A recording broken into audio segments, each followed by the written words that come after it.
नमस्कार दोस्तों, स्वागत है आपका कंप्लीट कोर्स डेस्टिनेशन चैनल पर। जैसे कि हमने लास्ट क्लास में आपकी फर्स्ट एक्सरसाइज कंप्लीट की थी और सिंपल इक्वेशंस के बारे में जाना था। सिंपल इक्वेशंस आपको कैसे बताई थी मैंने, क्या होती हैं आपको बताया था। जैसे 4x + 1 = 0, इसकी जनरल फॉर्म बताई थी आपको, ax + c = 0।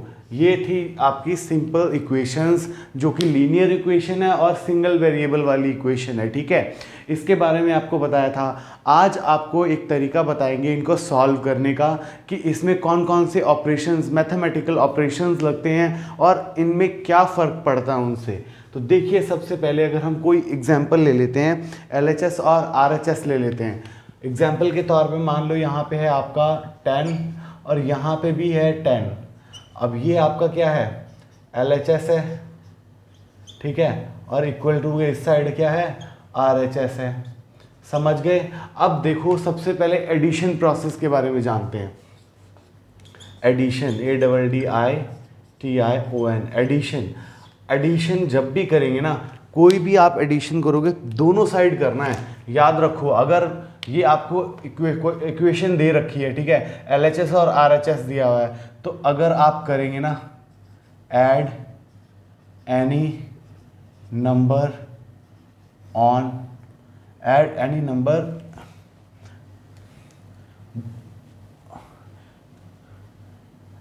on both sides of equation. ठीक है, अब देखो, मान लीजिए आपने 1 ऐड किया, तो मैंने क्या कहा, दोनों साइड ऐड करेंगे। 10 + 1 क्या हो गया, 11 = 11। आपकी इक्वेशन की इक्वालिटी बराबर रहेगी। जब भी आप इक्वेशन को ऐड करेंगे, दोनों साइड ऐड करेंगे, तो आपकी इक्वालिटी बराबर रहेगी। आपने यहाँ पे 1 की ऐड किया, यहाँ पे भी 1 ऐड करेंगे, तो आपकी इक्वालिटी बराबर रहेगी, मतलब LHS और RHS इक्वल रहेंगे। वहीं पे हम अब सब्ट्रैक्शन की बात करते हैं, तो सब्ट्रैक्शन भी तो सेम रहेगा। अब देख लो, इसी तरह से सब्ट्रैक्शन करेंगे हम, and add any number on both sides of equation. ठीक है, तो यहाँ पे क्या हो जाएगा, आपकी इक्वेशन LHS और RHS बराबर हो जाएगी। उसी तरह सब्ट्रैक्ट करो, सब्ट्रैक्ट एनी नंबर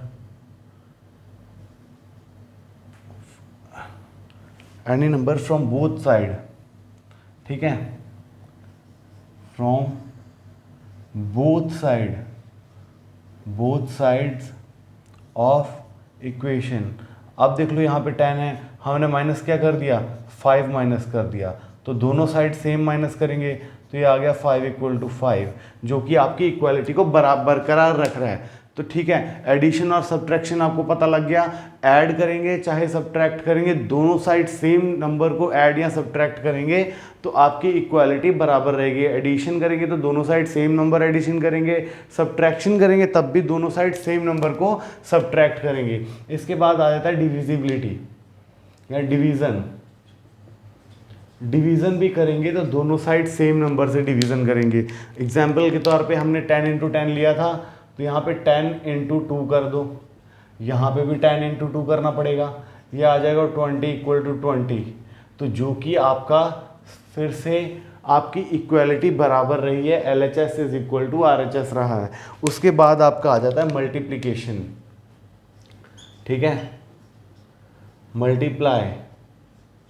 अब देखो, डिवीज़न में, एडिशन में, सब्ट्रैक्शन में तीनों जगह सेम रहा था।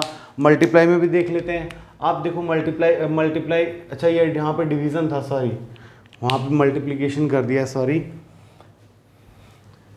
डिवीज़न मतलब आपको मल्टीप्लिकेशन डिवाइड कहीं भी कुछ भी कर लो।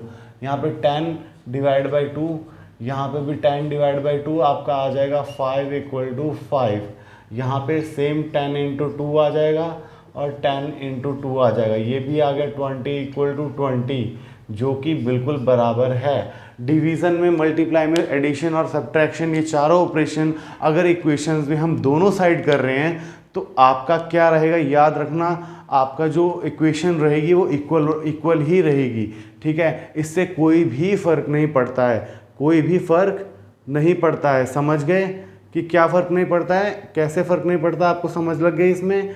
मैंने आपको क्या बताया कि अगर एडिशन, सब्ट्रैक्शन, डिवीज़न और मल्टीप्लिकेशन करते हैं हम किसी भी इक्वेशन में, दोनों साइड करते हैं तो उसकी इक्वालिटी बरकरार रहती है। इसी के चलते हम आपकी एक्सरसाइज 4.2 शुरू करते हैं। उसमें सेम इसी मेथड से हम आपके क्वेश्चंस को सॉल्व आउट करेंगे।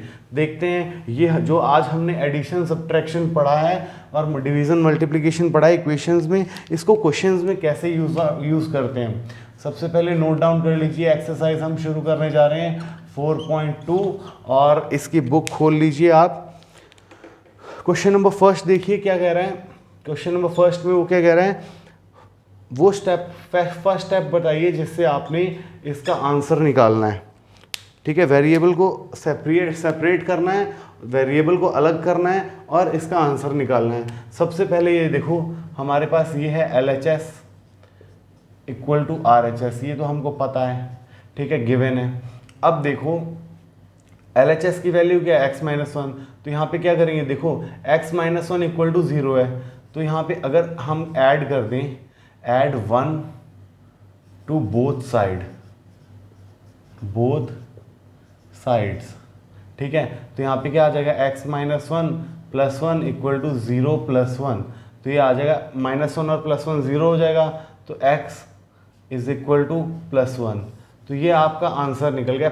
स्टेप नंबर 1 क्या था, ये था आपका step number 1, add 1 to both sides. ठीक है, इसी तरह से हम इसका सेकंड क्वेश्चन करके, सेकंड क्वेश्चन भी सेम है।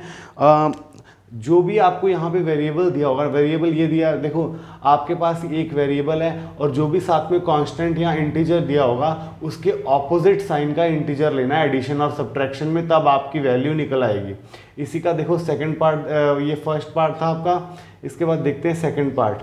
यहाँ पे x+1 इक्वल टू 0। मैंने क्या कहा था, जो भी इसका जो भी कांस्टेंट है और जो भी मतलब इंटीजर है उसका ऑपोजिट साइन लेंगे, तो यहाँ पे सब्ट्रैक्ट आ जाएगा, सब्ट्रैक्ट 1 फ्रॉम बोथ साइड्स, तो क्या आ जाएगा, x+1 -1 इक्वल टू 0 -1, तो ये आ जाएगा x इक्वल टू -1। आपका आंसर भी निकल गया और फर्स्ट स्टेप भी हो गया। ठीक है, इसके बाद देखो सारे क्वेश्चंस ऐसे ही करने हैं आपको। फर्स्ट क्वेश्चन में सारे के सारे क्वेश्चंस ऐसे करने हैं। इसका एक और क्वेश्चन करवा देता हूँ। पार्ट नंबर देखिए F, ये था आपका B part, sorry second part नहीं, B पार्ट था, और ये था आपका A पार्ट। अब करते हैं F पार्ट। देखो F पार्ट में क्या कह रहा है, y-4 इक्वल टू 4।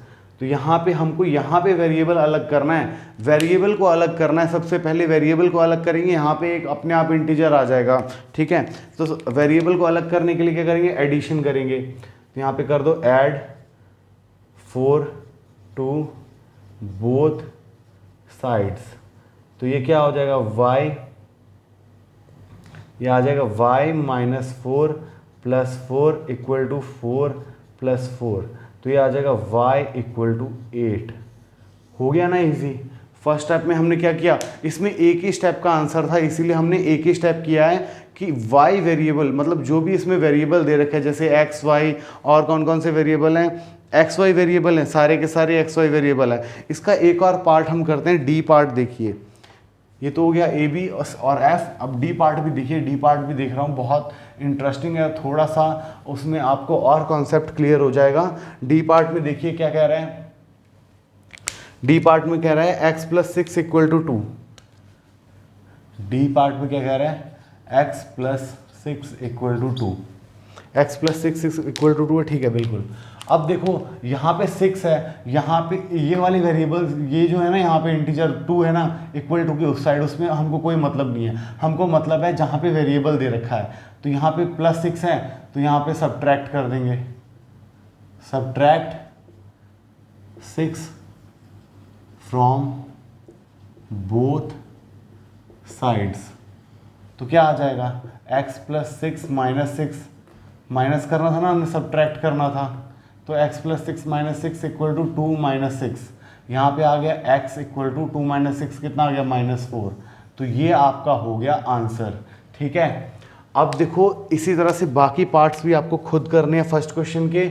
अब हम मूव ऑन कर रहे हैं क्वेश्चन नंबर सेकंड पे। उसमें भी सेम कॉन्सेप्ट लगेगा, लेकिन उसमें क्या है, उसमें है आपका डिवीज़न और मल्टीप्लिकेशन। ठीक है, तो देखो क्वेश्चन नंबर सेकंड देखो, सेकंड का ए पार्ट, इसमें भी सारे स्टेप्स हमको बताने हैं। 3L equal to 42। अब देखो यहाँ पे हमको L वेरिएबल को अलग से करना है, ये 31 नहीं है, ये L वेरिएबल है। ठीक है, 3L इक्वल टू 42। अब देखो इसको अलग करना है। सबसे पहले हम क्या करेंगे, डिवाइड करेंगे ना 3 को, तो 1 आ जाएगा। Divide the equation by 3 on both sides. तो ये क्या आ जाएगा, 3L/3 इक्वल टू 42/3। 3 से 3 कट गया, यहाँ पे 3 1 ज़ा 3 और 3 4 ज़ा 12। तो L की वैल्यू कितनी आ गई, 14। समझ गए, पहले स्टेप में हमने क्या किया, डिवाइड कर दिया दोनों साइड इक्वेशन को 3 से, और उसके बाद हमने निकाल दिया L वेरिएबल को। इसके बाद बात करें आपका B पार्ट, देखो B पार्ट में है B/2 equal to 6। B part भी ईजी है, कुछ नहीं करेंगे इसमें। C पार्ट देखिए, C पार्ट भी सेम है। F, हाँ बिल्कुल, F पार्ट देखिए, F पार्ट में क्या कह रहा है, Z/3 इक्वल टू 5/4। आपको इस साइड वाले से कोई मतलब नहीं है, मैंने आपको बोला था। यहाँ पे क्या है, डिवीज़न में है। देखो सेकंड पार्ट में भी डिवीज़न करना है, थर्ड पार्ट में, सेकंड पार्ट में, थर्ड पार्ट में मल्टीप्लिकेशन है, फोर्थ पार्ट में डिवीज़न करना है, और फिफ्थ पार्ट में डिवीज़न करना है। फिफ्थ पार्ट में भी इसको क्या, सिक्स पार्ट में क्या करना है, इसको एफ पार्ट में क्या करना है, इसको मल्टीप्लाई करना है। इसी तरह आपको मल्टीप्लाई डिवीज़न देखना पड़ेगा कि इसको कैसे करना है। तो यहाँ पे सॉल्यूशन क्या आ जाएगा, मल्टीप्लाई बोथ साइड बाय 3। तो ये आ जाएगा Z/3 मल्टीप्लाई बाय 3, ये आ जाएगा 5/4 इंटू 3 से 3 खत्म, Z इज इक्वल टू क्या आ जाएगा, 15/4। ये आपका आंसर हो जाएगा। ठीक है, तो आप क्वेश्चन नंबर सेकंड भी समझ गए होंगे कि आपको डिवीज़न और मल्टीप्लिकेशन देखना है, कहाँ पे क्या करना है। अगर नीचे डेनोमिनेटर भी दे रखा हुआ उसको ख़त्म करना है, तो उसमें क्या करेंगे, हम मल्टीप्लाई कर देंगे 3, जो भी आपका इंटीजर होगा। इसके बाद देखो थर्ड क्वेश्चन में, give the steps you will use to separate the variable and then solve the equation.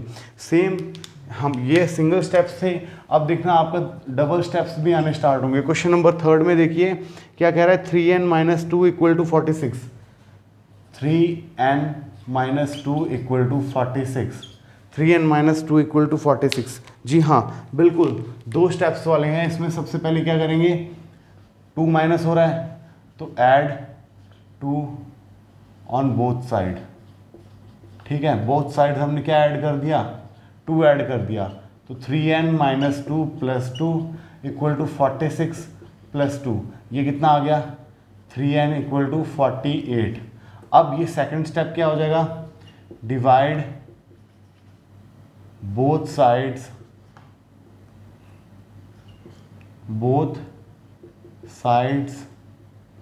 Bye 3। तो ये आ जाएगा 3n/3 इक्वल टू 48/3। 3 से 3 कैंसिल, यहाँ पे भी 16 3 सा 48, n इक्वल टू कितना आ गया, 16। देखो इसमें दो स्टेप्स है, ये सेकंड स्टेप था, ये फर्स्ट स्टेप था। समझ में आ गया कैसे हमने किया इसको। ये आपका था ए पार्ट। ठीक है, इसका एक और पार्ट कर लेते हैं, बी पार्ट देखिए। बी पार्ट करें जी, बी पार्ट भी इजी है, सी पार्ट भी इजी है। हम करते हैं डी पार्ट। डी पार्ट क्या है, 3p/10 equal to 6। D part देखिए,